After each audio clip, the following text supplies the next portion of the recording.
There, old spotted bass. Good little thing. Barely got her hooked too. Barely got her hooked.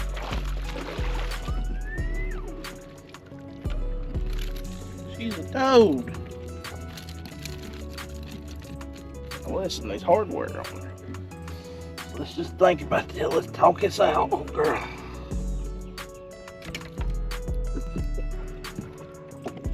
In there good. Yeah, she may have. My God, she may have only had one hook,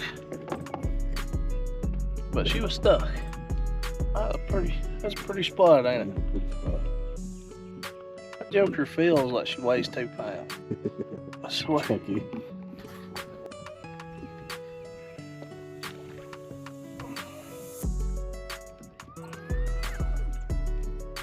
Holy. Problem is, she's got her mouth closed, so she's kind of doing what she wants to. That might be the same fish. I think it is. Look like it. Look, you're in the same spot, too. On the bottom of the towel. Got them black Man, those spots on the spots belly fine. again. I think it's the same fish. Maybe. Pretty though, ain't she?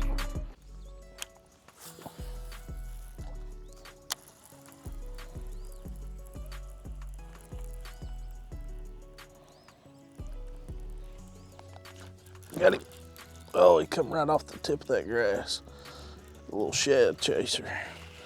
Come on, bud. He's not that impressive, but he's a pretty one. He's a pretty one. Right in the nostril. Look how fat that little fish is. Pretty fish. See, bud. I mean, I got a thing full of them. There he is. Make it. Oh, come on, boy.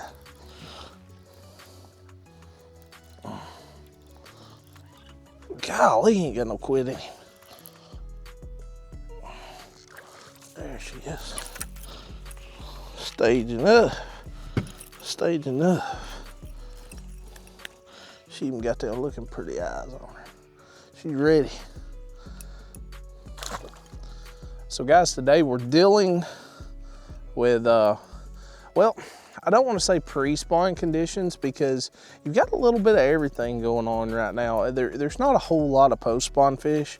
There's you know, quite a bit of groups that's out in the middle chasing shad that's not quite schooled up yet, but you know, they're making their move out there, and we've got a lot of fish that are spawning, and we've got a lot of fish that are pre-spawn staging up in certain areas. So today I'm going to go over the areas that I typically like to look for, especially on river systems, to try and find those fish that are, you know, getting ready to spawn or that are spawning. So stay tuned. This is something you don't want to miss.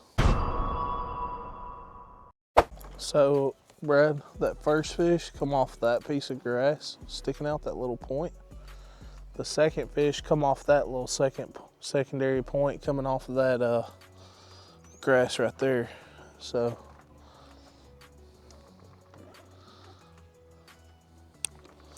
may have found this little secondary point pattern here. The only bad part about this time of year, you know, is like you can cover a lot of water, like speed up on the trolling motor and cover a lot of water.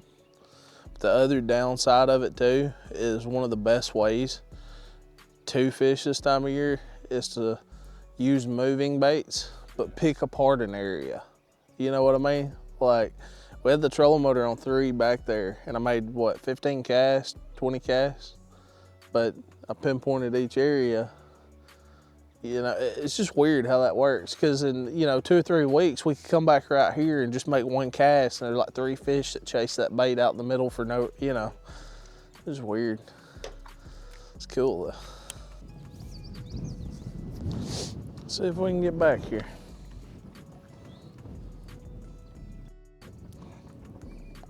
It's deep enough to float a duck, ain't it?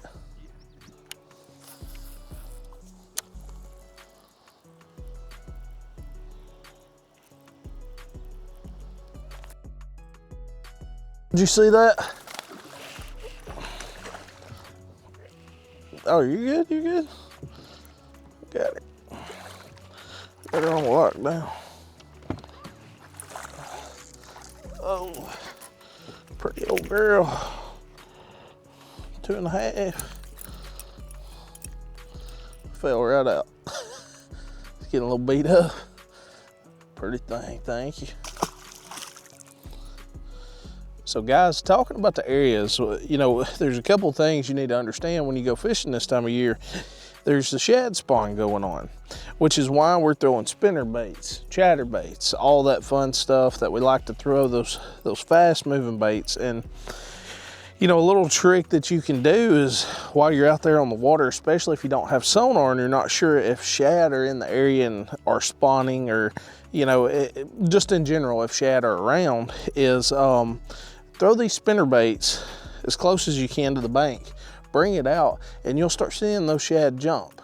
If they're spawning at times, they'll try to spawn with your spinner bait, which y'all have heard me talk about that before. So, you know, they'll just be bumping up against your spinner bait and you'll be able to tell those shad are in that area. But what I'm looking for, you know, the vegetation hasn't quite grew up everywhere. So it's not kind of spread out thick, you know, where you can really flip in there.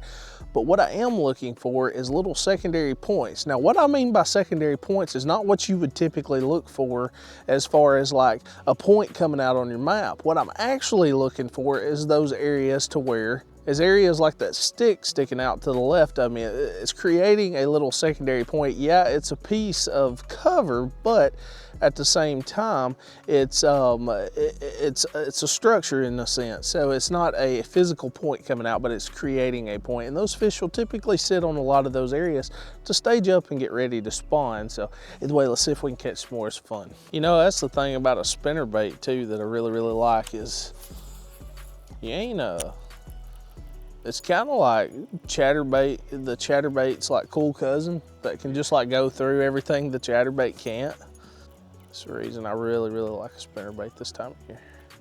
Oh yeah, them shad, man, they get on these docks right here and they'll spawn on the post and stuff.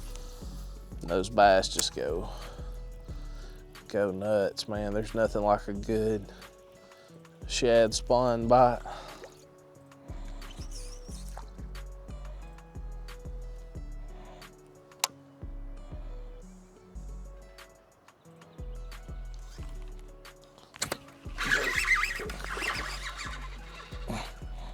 Knew there had to be one in that tree. All right. Thought she was gonna be bigger than that coming out of that tree, boy. Last year, that's where we caught like that 6 or 7 pounder y'all saw. Pretty little fish. But, you know, in conclusion, you really just want to pick apart every area. Now, you guys who's been on the channel for a long time, like y'all know I'm a big time power fisherman, and I mean obviously like flipping and stuff is power fishing, but I mean like I really like to cover a lot of water and just try to catch as many fish as possible. Big ones, small ones, it doesn't really matter. I'm just trying to catch a lot of fish and get a pattern established where I can catch bigger fish or follow those fish throughout the year to get content for you guys to show you exactly what I'm doing and how you can replicate that on the water. But you know, one of the big things this time of year is having multiple baits. You know, be ready for just about anything. You know, we got a spinner bait, we got a chatter bait, so we can cover kind of that dead water or those areas where, you know, the shad are still pushed up on the bank from the shad spawn the morning, or, you know, earlier this morning. But we've also got flipping baits in case, you know, we want to throw up in like that lay down right there,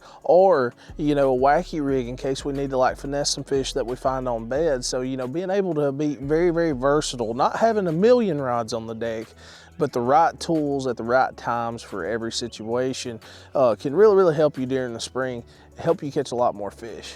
Let's see what else we can catch.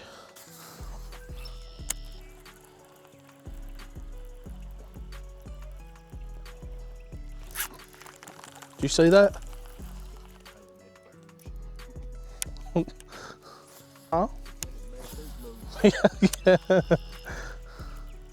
There he is. Oh, he come off.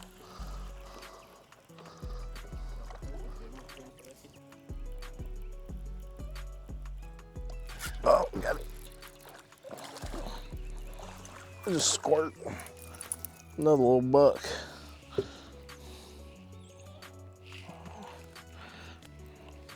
Spraying. I knew there had to be one sitting there.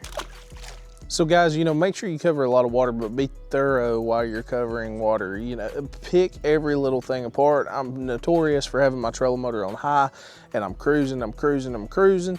But at the same time, I still, this time of year, really want to slow down when I get in these pockets, when I get in these small creeks and stuff, and pick apart every little thing. Pay attention to what you see going on the bank, because this is a very, very fun time to be on the water, because you can catch them super shallow. A lot of those fish that's been out deep all winter, they're starting to migrate up and get shallow. Now, that doesn't mean that they're going to migrate, you know, to the backs of creeks every time, or, you know, in these pockets every time, but the ones who's been out living deep, they're gonna move up and they're gonna get shallow. So either way, guys, I hope the video helped you. If it did, give me a thumbs up. It helps me out a whole lot. Subscribe down below. Thank you. We just passed 12,000 subscribers.